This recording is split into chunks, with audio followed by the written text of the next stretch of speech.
Bismillah. MashaAllah. I pray that you all are enjoying and benefiting from these first 10 days of the blessed month of Ramadan. And these are the days of Rahmah, according to a narration. These are the days of divine love and divine compassion. These are the days when we should be showing each other divine love and divine compassion. And we've been looking at the theme, who are we? The origin and nature of the human being. And we discussed, of course, guided by Imam Rumi, Imam Muhammad Jalaluddin Rumi, one of the greatest spiritual masters who ever lived. And from his greatness is that he wrote words that 800 years later can still resonate with our hearts, resonate with our souls, resonate with our context, with our situations, and elevate us, take us higher, higher, and take us deeper on our paths. So we first spoke about the first morning, we spoke about the origin of the human being from the world, or you could say the realm or the dimension of the spirits, that is our homeland. That is our true origin. And in a sense, we're all like ET.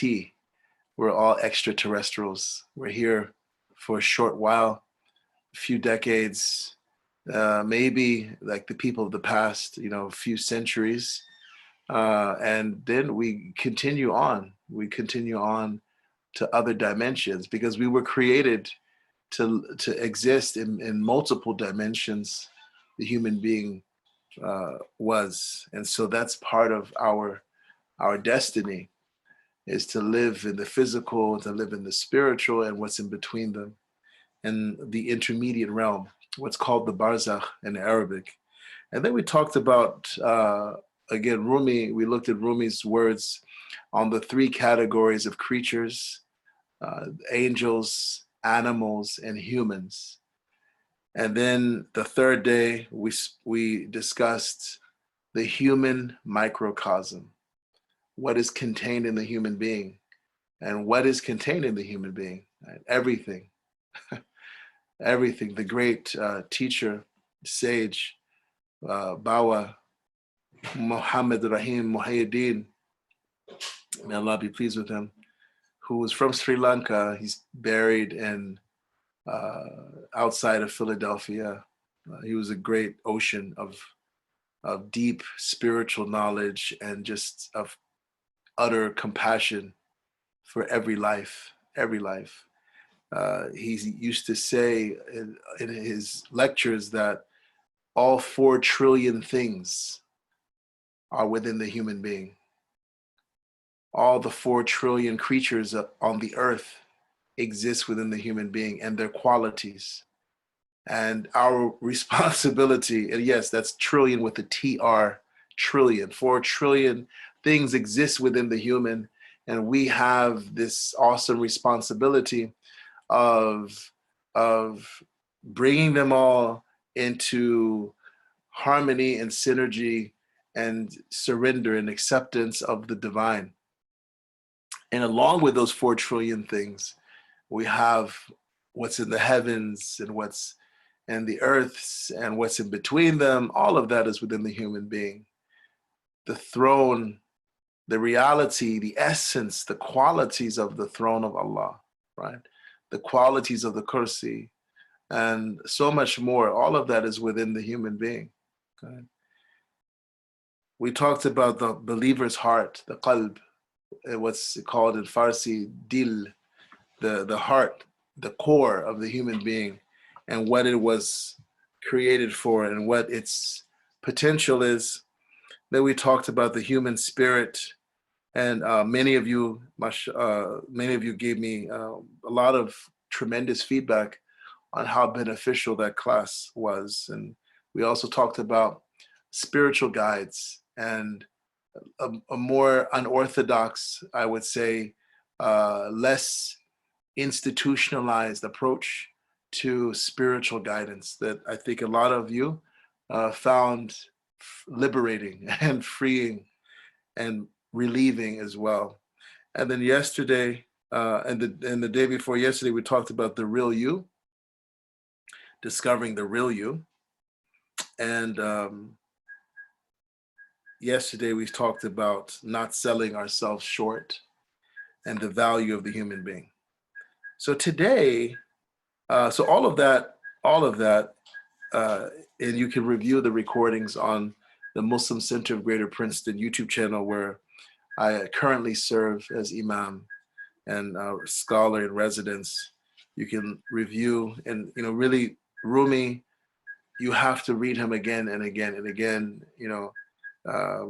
Each word is pregnant with meaning, and the more you read and reflect and live, the longer you live, the more those meanings open up for you, the more you awaken to the wisdom that's in them, the more you taste the words. Today, we're talking about death. And the section on death, we're only going to, I think, from my preparation, we're just going to touch on 3 particular sections, or 2, actually. Yeah.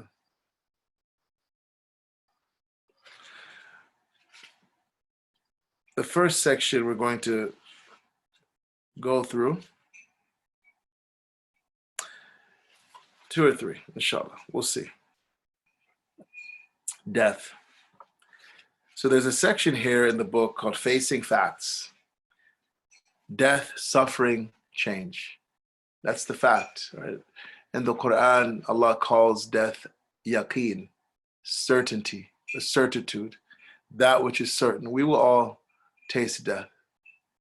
And tasting death is one more way, one more gateway to knowledge of the Creator, who one of his names is Al-Mumit, the one who causes death, the one who allows death. And death is a part of the cycle of life and growth and decay and renewal. And we are only caused to die so that we can be born again. It's the way of the human being. We only caused to die so that we can be born again. Death. This world is not our home. The author says, may Allah have mercy on him, may God have mercy upon him and benefit through him, through his knowledge and through his blessedness. Again, we're reading from a Treasury of Rumi. It's a new book that's come out by Dr. Muhammad Isa Wali, who spent 45 years in the British Museum and British Library, working on preserving, translating Persian and Turkish manuscripts. He and his wife, Sister Ustada Fatima Doyen, are good family friends, and he gifted me this book last year, and I was gifted it again by a different friend, Nuri Friedlander, and I took that as a sign, and then alhamdulillah. So let's read. Bismillah. You who have learned to wear a gold brocade robe and belt, you'll end up in an unsewn garment. You who have learned to wear a gold brocade robe and belt, you'll end up in an unsewn garment. We shall return to the earth from which we came. Why have we fixed our hearts on transient creatures? The 4 natures are our ancient ancestors, our kin. So we have fixed our hopes on borrowed kinships. For many long years, the body of humankind had close companionship with the elements. Though man's spirit, though the human spirit belongs to the world of souls and intellects, it has forsaken its roots. From pure souls and intellects, there comes a letter to the spirit which reads, O disloyal one, you have found some miserable 5-day friends and averted your face from your former friends. Children are happily engaged in playing, but when night falls, they're dragged off and taken home. At playtime, the little child takes off his clothes. A thief suddenly carries off his coat and shoes. The child is so completely absorbed in playing that his hat and his shoes are quite forgotten. Night falls and he cannot go on playing, but now he does not have the nerve to go home. Have you not heard that this life is naught but play? You have squandered your goods and now you are afraid. Search for your clothing before the night comes. Do not waste the daytime with useless talk. This is from the 6th volume of the Methnawi, the spiritual couplets of Rumi, his epic spiritual poem from the 446 to the 458th and the 462nd verses. So this is classic Rumi, right? He's in your face, right? He's playful, but at the same time, he's encouraging you, he's advising you, and at the same time, he's reprimanding, right? This is classic Rumi. He takes mundane images from our everyday lives, children outside playing, and their parents, when the night falls, they drag them home. You know, they want to stay outside with their friends and play. And he's using this image that we're all familiar with. Either you remember this when you were a little boy or a little girl, or you have children now or grandchildren, and you know what it's like to tell children it's time to come in the house. The coming into the resistance to children coming in to the house is very much like our resistance to death and our resistance to going back to the house of the hereafter, the home of the hereafter, the world of spirits, the dimension of spirits, which is where we're from, which is we have a longing for, don't we? I mean, that's why, as we were discussing a few mornings ago, that's why people are drawn to so much that distracts them.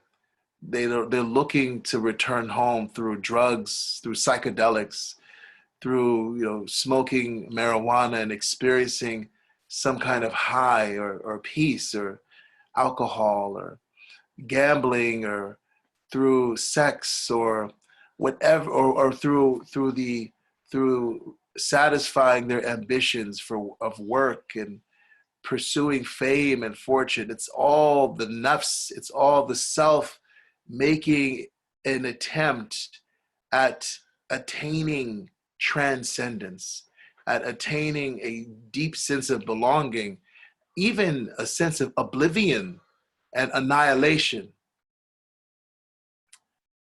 But this always eludes the self, because the self will only find such rest in the peace of the spirit. So let's look at this here. There's a lot here. As seen in the 3 categories of creatures, Dr. Whaley, may Allah protect him and benefit us by him, says, as seen in the 3 categories of creatures, that's the section, the chapter that we went over, I believe it was the 2nd morning. The 3 categories of creatures being, as I just said a few minutes ago, angels, animals, and the human being.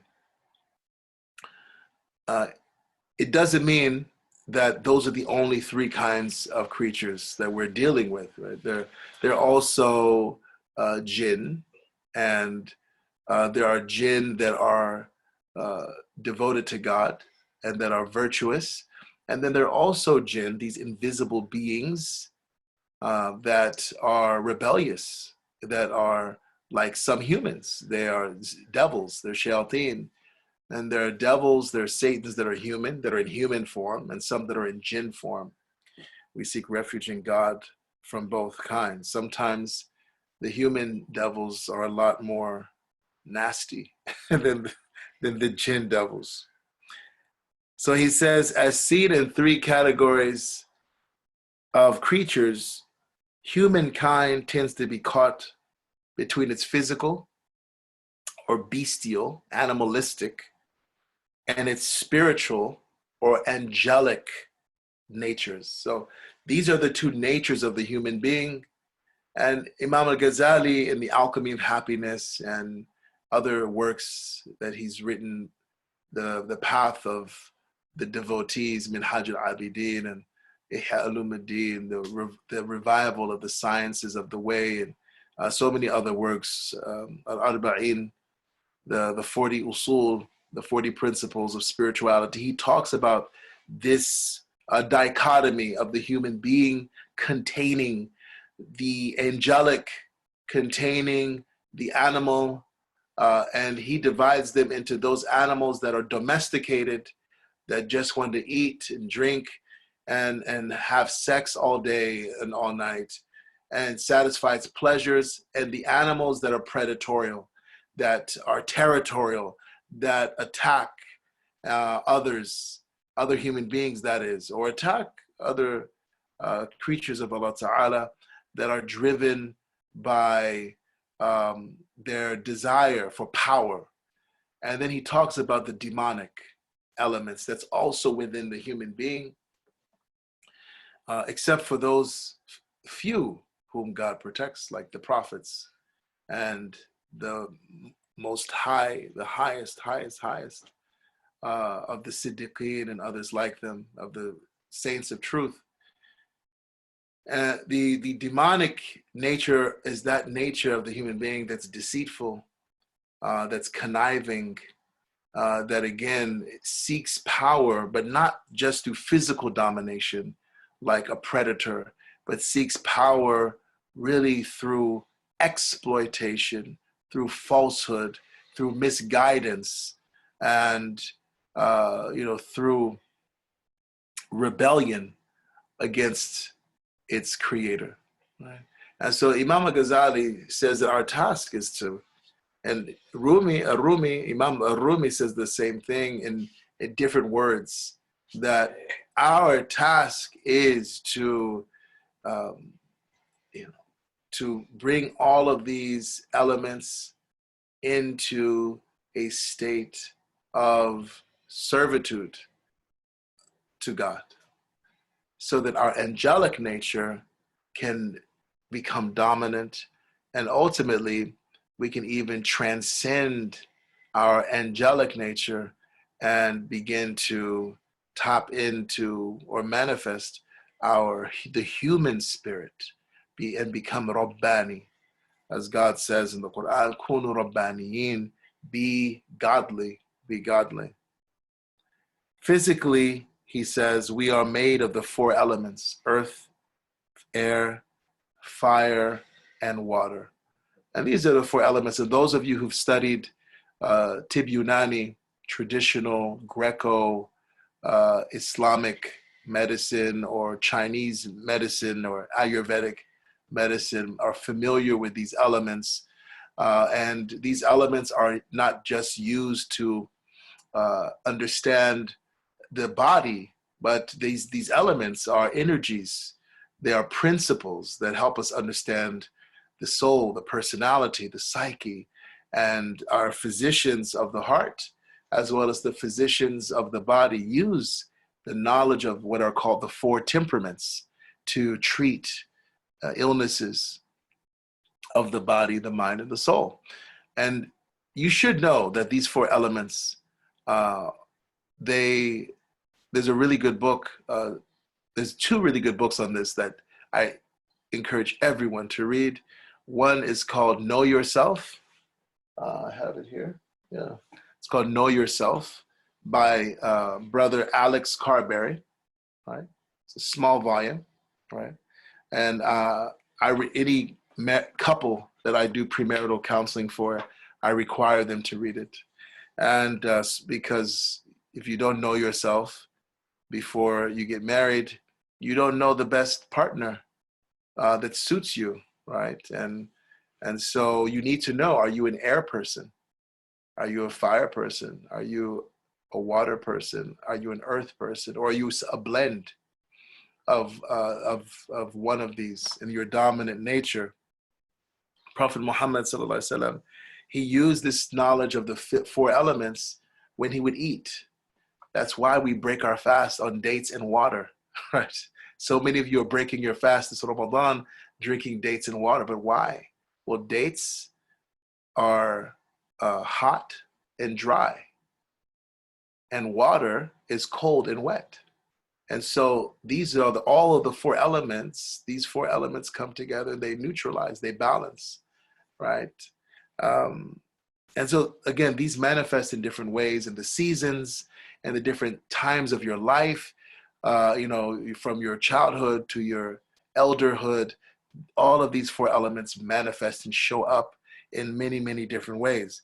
But that relates to the physical. And it should be said, brothers and sisters, that you're not a prisoner of these four elements. Rather, through the Quran, through living the Quran, and through following the Prophet Muhammad and the righteous, his family and his companions and the righteous souls who follow them, you eventually are able to transcend and break out of the confines of whatever temperament you were born with or you developed as a result of your environment and the food you eat and the choices that you've made. So really our goals, our goal, our objective is to not stay as, those of you who may have grown up watching Avatar, The Last Airbender, know what I'm talking about. It's not to stay a fire nation or air nation or earth nation or water nation,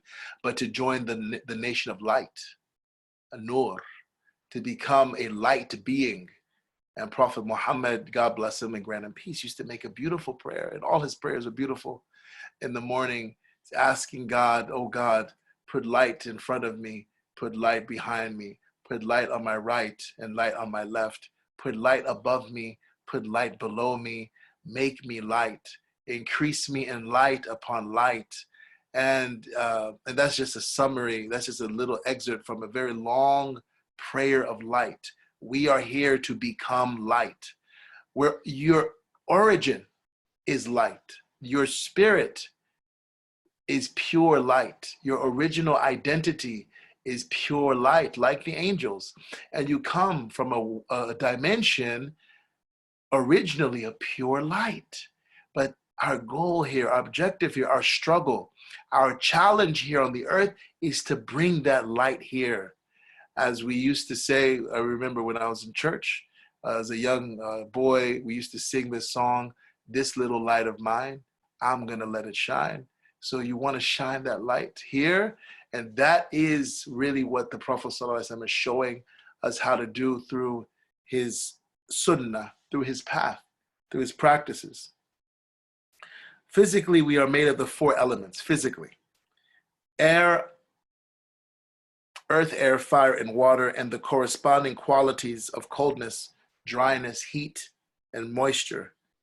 They vie with each other in our physical and psychological makeup. They compete with one another. They each have their strengths and their weaknesses. For many long years, the body of mankind had close companionship with the elements, right? Because that's where your body's from the earth, right? And some earth is dry and some is wet, some is hot, some is cold. Oh, and the second book, before I forget, is Why You Act the Way You Do by Tim Lahaye. He's Christian. Alex Carberry, the book I showed you before, Know Yourself, is Muslim. Tim Lahaye is Christian. The book is Why You Act the Way You Do. And it's very good. Of course, it has a Christian tone, right? But it's an amazing book. And he talks about how these different elements influence you, from how you shop to the way you drive, and so on and so forth. On the other hand, we are designed to aspire to purity and proximity to God. This is what I refer to as becoming light. Yet many people who are aware that their true home is not in this world, but in the hereafter, are subject to heedlessness, ghafla, that can have a fatal impact on their lives.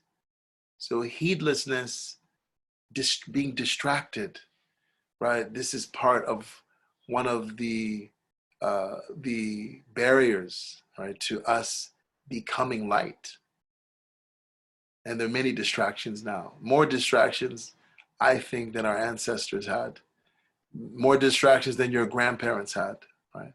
Your distractions now, we carry them around with us, and you walk out the door and the billboards and the radio waves, and there's so many things that are now competing for our attention and calling us to be nothing more than beasts, or be nothing more than demons in human form. And I guess with the modern age and the development of artificial intelligence and, what they call fourth industrial revolution technology, we're even being called to be just robots, like machines. I mean, what is that? Right? It's not even a beast. It's not soulless, like completely soulless, just a zombie, right? And it's no accident that there's so many zombie shows that are popular, that have been popular in recent time. Rumi says, though man's spirit belongs to the world of souls and intellects, it has forsaken its roots. That is why it is important that the intelligence and spirit send a letter to rebuke the forgetful for forsaking them in favor of their worldly attachments. They're 5-day friends, right? So this is the 5-day friends, right? What's a 5-day friend? They're with you for 5 days, right? And then they're gone, right? They're gone when the going gets tough. They're with you temporarily, right? They're not your true friends. They're not your true friends. And the relationships and the attachments, the distractions that we find in this life, they are a means of benefit and a means of education, even a means for us to channel compassion. But we should not be fixated on them. Sooner or later, our fate in this world will be to exchange any fine clothes that we may have for an unsewn garment. What's the unsewn garment? When do we wear the unsewn garment? Right? Men wear an unsewn garment when we make ihram, when we go into this sanctified state at the pilgrimage in Mecca. And we shroud our dead in a similar garment that's unsewn. And so whatever we have accumulated from wonderful, beautiful fashion, like fast fashion or classical, traditional fashion, one day that fashion will be replaced with something a lot simpler. The theme of clothing is resumed at the end of this passage, in which the author uses another telling simile. A person who becomes absorbed in worldly desires and activities, forgetting about his true home, is likened to a child who continues happily playing outdoors until the sun has set. Having earlier taken off his hat and shoes to play, he belatedly finds that they have been stolen. Now it is too dark to go on playing, but he is afraid to go home with his hat and shoes. The poet asks, citing the Quran, right? Citing the Quran from the 57th chapter, ayah 20. Have you not heard that this life is not but play? Lahu, right? This life is playful distraction. Not that it should be that, but for so many humans, that's what it is, right? And even for many human beings, we work very hard just so that we can play very hard. I remember when I was in corporate America, they used to tell us, work hard so you can play hard, right? Life is more than working so you can play, or playing so that you can go back to work on Monday, right? We're here for something far more noble and something far more exalted. Lastly, Imam Rumi, he admonishes his audience to struggle against heedlessness and to prepare seriously for the next life. And by saying, search for your clothing, search for your true clothing, right? Your spiritual clothing, the clothing of the spirit, before the night comes. Do not waste the daytime with useless talk. So death is a homecoming. It's a homecoming, right? And those of us who were raised in homes in which we have fond memories, homes in which your parents or your guardians treated you with love and nurtured you and treated you with respect, we look forward to going home, don't we? Right? As we discussed a few days ago, in the realm of the spirit, in the realm of the souls, that each and every one of us gets an opportunity to experience when we go to sleep at night. The soul feels like its burdens have been lifted. The soul feels freedom. The soul feels the bliss and the happiness of the spiritual realm. And so death is a door to that. Death is a door to that. And that's why the beloved Prophet Muhammad, God bless him and grant him peace, said that God loves to meet the one who loves to meet him. Meaning on Judgment Day, right?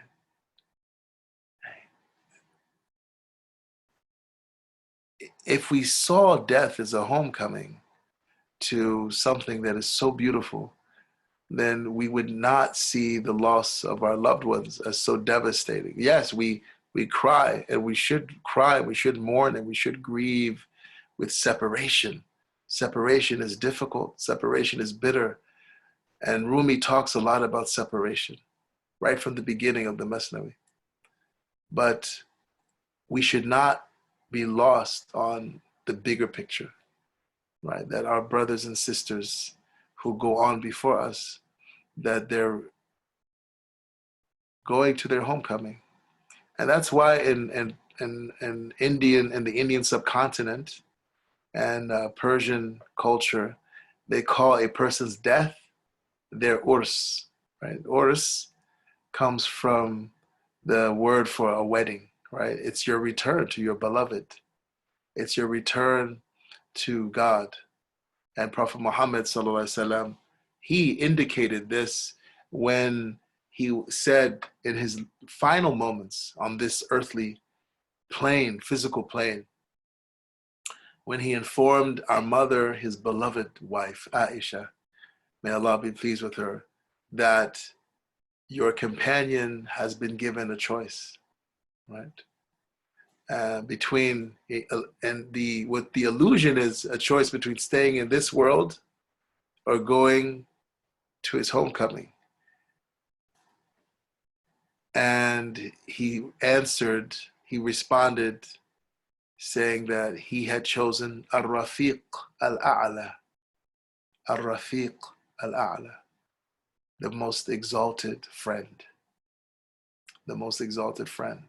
To me, especially as someone who embraced Islam, the fact that the Prophet ﷺ calls Allah Ar-Rafiq in his dying moments just gives us a glimpse as to the relationship that he had with the divine, the friend. And Rumi uses that all throughout the Masnawi, calling God Yar. Yar means the friend. And so when you see death as a door to return to the friend, the most exalted friend, to the highest friend, your Rafiq is the one who's your companion, has murafaqah, who's in companionship with you all the time. And so we ask Allah Ta'ala to grant us a death that is beautiful, a beautiful ending. We ask that Allah Ta'ala grant us the success to see death as a doorway to the divine, to the presence of the divine. And we ask that we use this life, that we benefit from this life, and we not be distracted by it. Ameen, ameen, ameen. And so with that, I will see if there are any questions or comments. Bismillah. The author of the Know Yourself book. Oh yes, the author of the Know Yourself book, his name is Alex Carberry. Alex Carberry, Know Yourself. You can get it on Amazon and from other Islamic booksellers. And again, it's a quick read.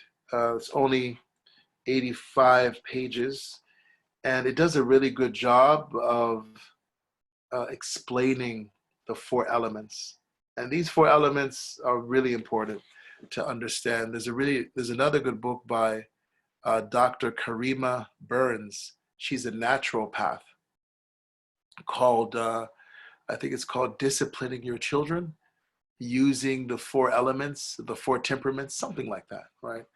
And but if you look up Karima Burns, Karima Burns, you'll find it. I think it's even in a PDF that you can download. But yeah, really good book, especially for those of you who can't seem to understand your husband or wife. The five love languages are important, and I teach that as well. I share that with people. But the temperaments, there's so much more. And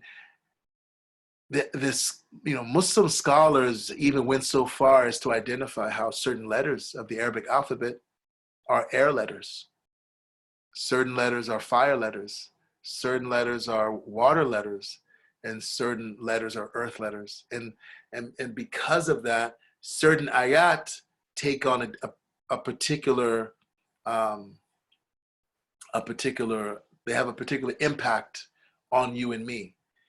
So that's part of the healing of the Quran, that when you read the entire Quran, you're getting all of these letters, right? You're getting all of these letters, and whatever your constitution is, whatever your psychosomatic temperament and constitution is, the resonance and the vibrations and the frequencies of those letters and the angels that are connected with those letters, you get the benefit of all of that.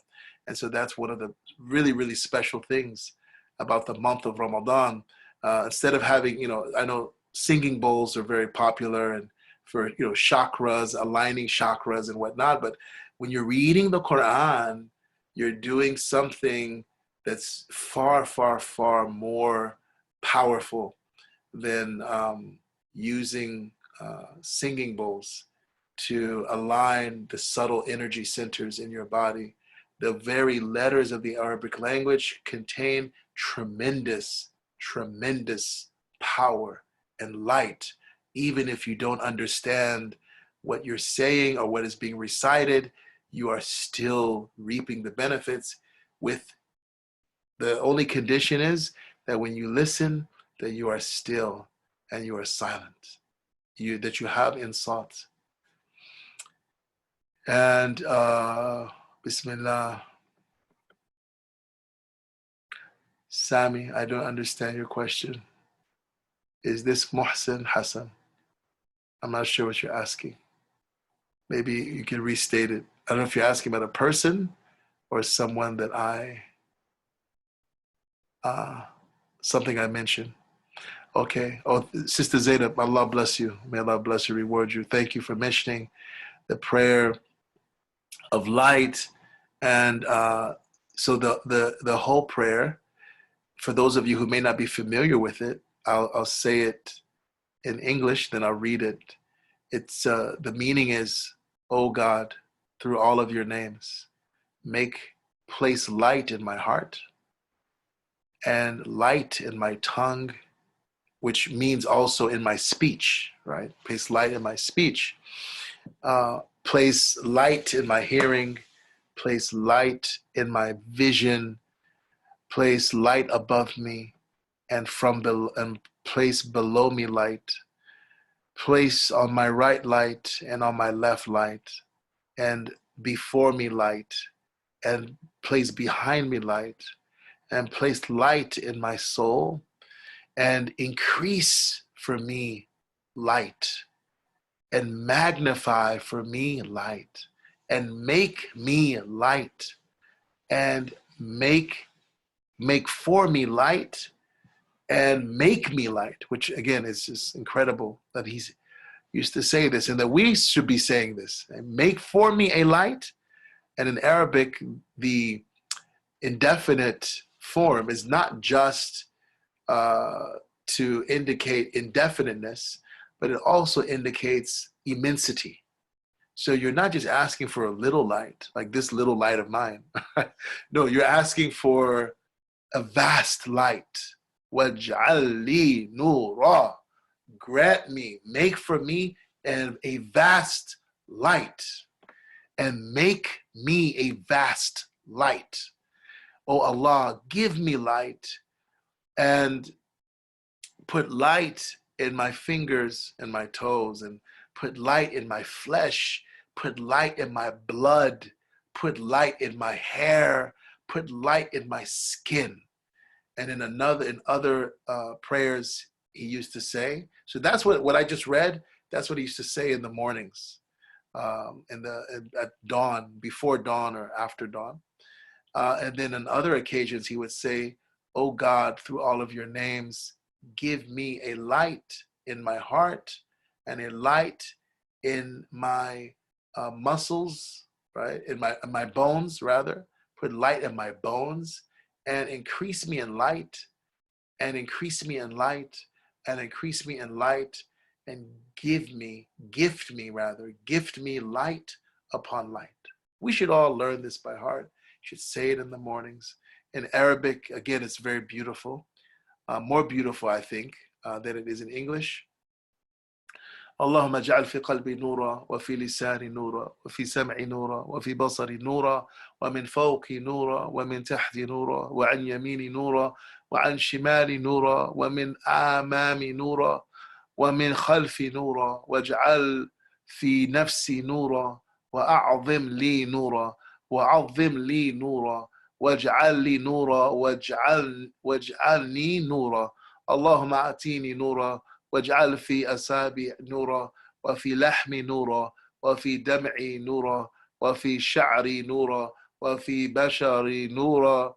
اللهم اجعل لي نورا في قبري. I'm sorry, oh Allah, place for me a light in my grave. I said heart, that was a mistake. في قبري, in my heart, in my grave, put light in my grave. ونورا في عظامي, وزدني نورا, وزدني نورا, وزدني نورا. وهب لي نورا على نورا, وهب لي نورا على نور. Alhamdulillah. Thank you. And my dear brother, one of my dear brothers writes here, he wrote, Yar in Uyghur and Turkish also means love. MashaAllah. Yeah. Of course, because of the connection, the intersections between the Uyghurs and the Turkish and the Persian heritage. There's a private message SubhanAllah, amazing that you talked about the four elements in context of marriage, because I had questions on it. Very good. How much do we believe? Does it relate to astrology and positioning of the stars? So that's a good question. So astrology is a science that is discouraged and even forbidden for Muslims to rely upon and to study with the intent of practicing it, right? And believing in it, right? That stars are the ultimate determiners of your and my destiny. Again, your light. Bawa Muhayyiddin, Allah have mercy upon him, he said something that really helped me kind of, because anyone who studies or anyone who has any experience with the zodiac and astrology, knowing your signs and things like that, you realize that there's something to the personality types. I'm not talking about horoscopes, right? I'm not talking about horoscopes in the future, right? That's haram. I don't encourage that ever at all. But when you look at the signs and birthdays and when people are born, you do find patterns, right? Patterns that are general patterns. They're not hard and fast. But yeah, Libras act a certain way generally, right? Not all the time. Leos act a certain way, and Capricorns and whatnot. So what's going on here? All right, we're told as Muslims, stay away from astrology, definitely stay away from horoscopes. That's haram. But there seems to be some kind of truth over here, and it's not much different than other things that are forbidden for us, like alcohol, right, and gambling. Those are forbidden, right? It's haram to drink intoxicants, but Allah says there is some benefit in it, right? But the harm outweighs the benefit. And it's the same thing for astrology. There is something to it, right? And the stars, just like the earth, the elements, they do have some influence over people, right? The moon, the sun, they have influence over people, right? But the stars, the sun, the moon, and the earth, they're all under the control of Allah, right? And they don't have any independent influence over you.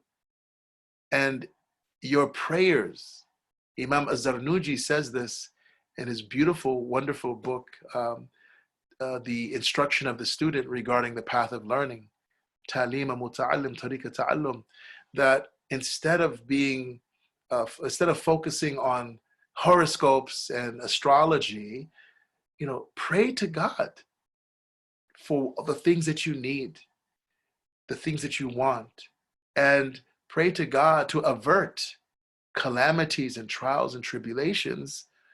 Don't worry about checking your horoscope every day and whatnot. So yeah, I do think the zodiac has some utility in helping people understand their nafs. And this is what Bawa Muhayyiddin said.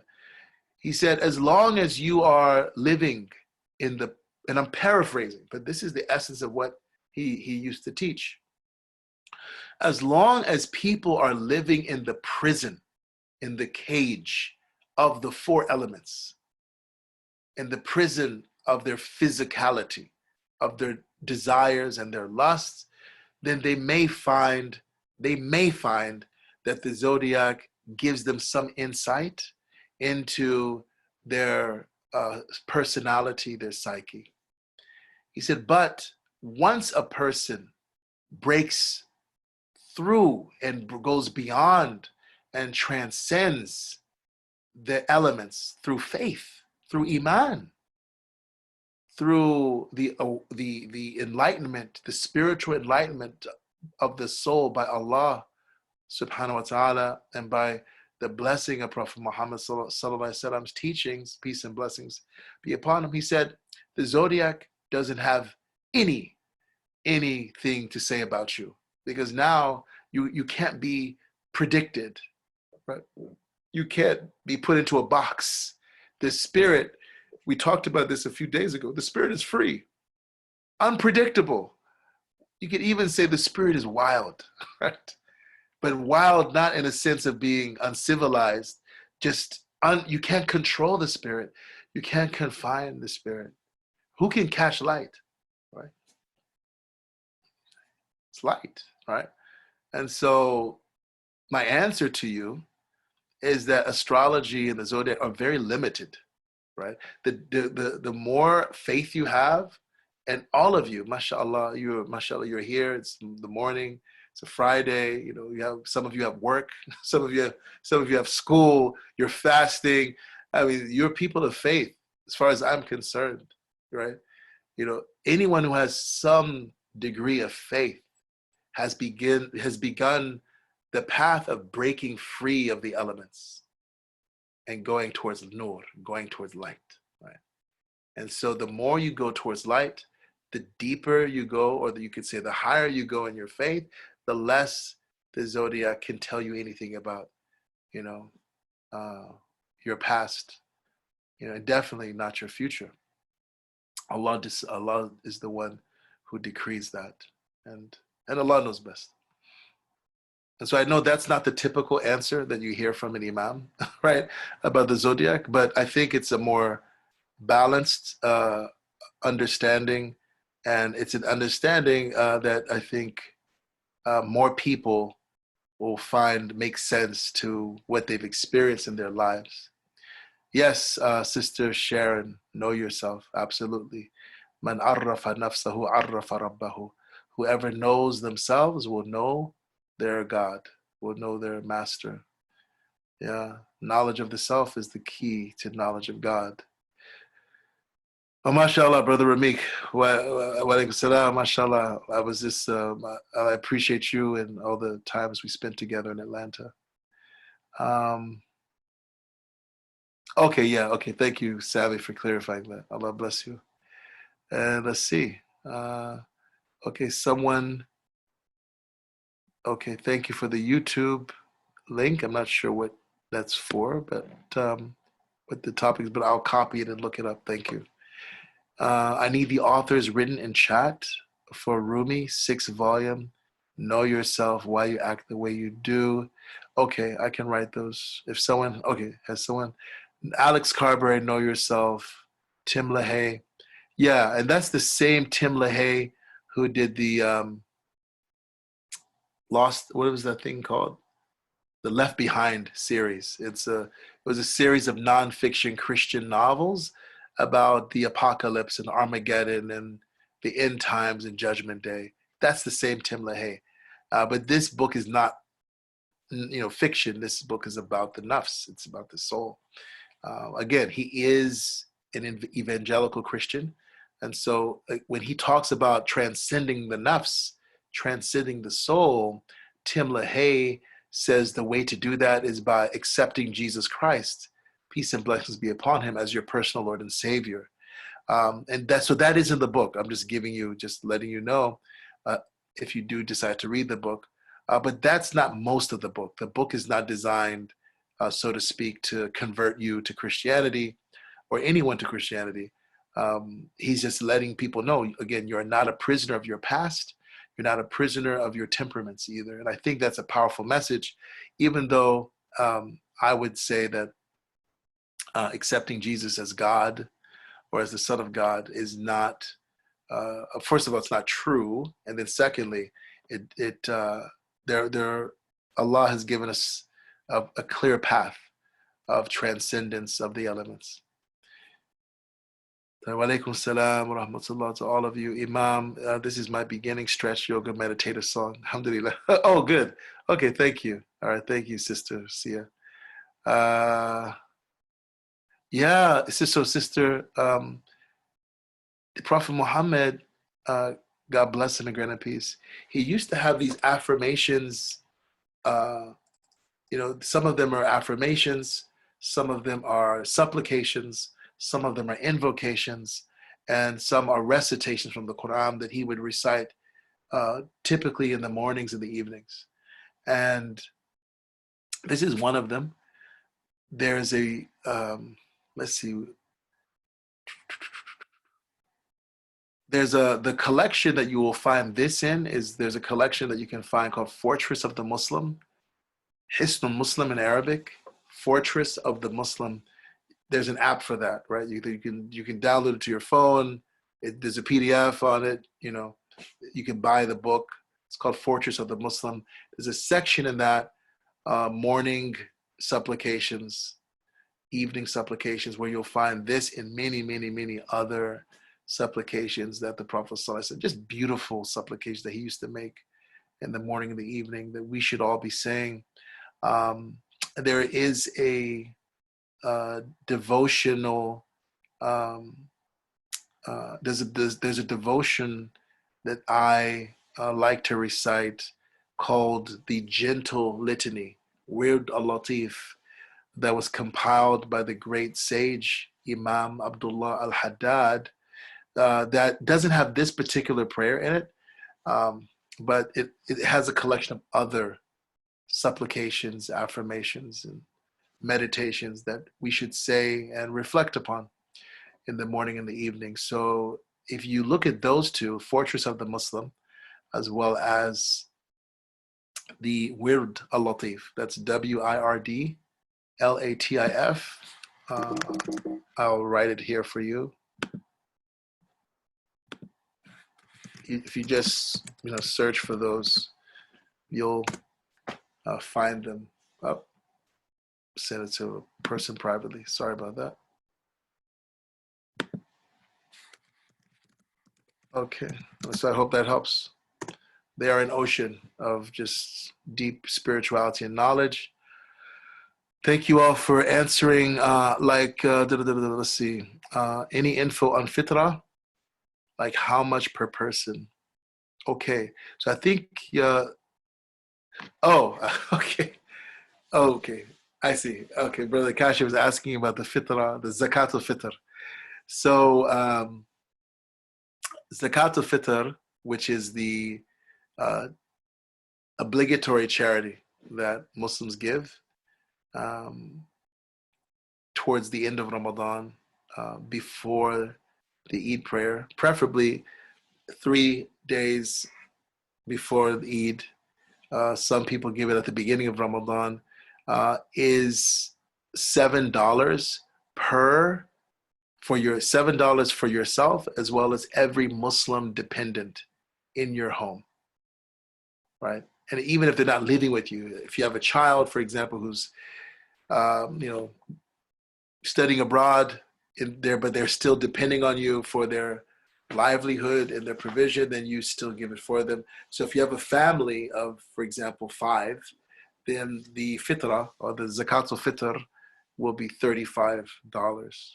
Okay, if you paid in cash, and most people these days paid in cash, even though the sunnah, the path of the Prophet ﷺ was to give it in food stuff, and the staple, the qut of the particular region, like rice or wheat or barley, which I think we should go back to. Actually, I think it'd be more beneficial long term. But anyway, let's see here. Oh, so someone gave me a thumbs up. Right. Yeah, but that's a whole nother that's a whole nother conversation. People want convenience. Okay.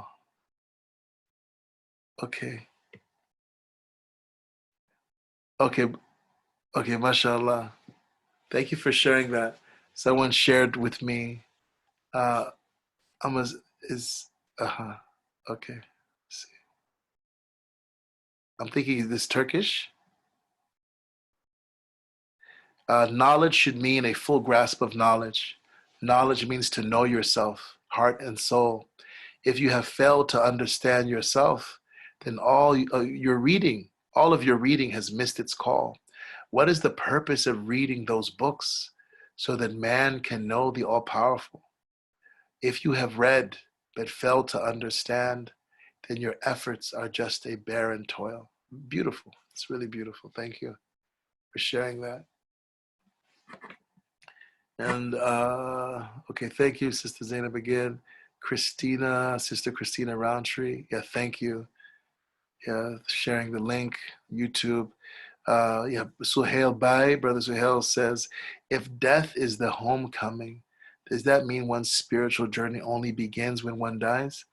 No, it doesn't mean it begins. It means it continues, right? And it continues without the barriers of the physical body, right? Yeah, yeah. You're free when you die. It's like a bird being let out of a cage. You see things clearly, not with the filter of your culture and your gender, your family upbringing, and all these things. The veils are lifted, right? As Allah says, the person's vision is sharp, right? Hadid, Oh, Yunus Emre, mashallah, yeah, beautiful. Yunus Emre is amazing. We need to read more Yunus Emre in our masjids. So with that, inshallah, brothers and sisters, Allah bless you all. I really look forward to these gatherings, and inshallah, if some of you are interested after Ramadan, we'll continue them, not every day, but maybe once a week or once a month, depending on what people think they can be consistent with, because of course we cannot finish the entire book in Ramadan. Even in 29 or 30 days, we can't finish the whole book.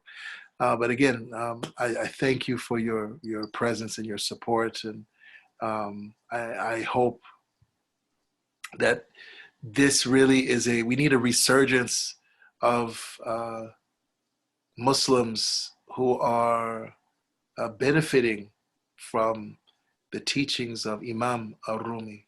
There's a lot of, mashallah, there's so many scholars that we can benefit from, and there's some that are more popular than others. But I think it's just, I've been studying Rumi, for a few years, maybe about 10 years, right? And there's no one, I think, who can really help us understand Islam as it should be understood and practiced. Who can help us understand the Quran and the Sunnah as they should be practiced, like Imam Rumi. And again, he lived about 800 years ago.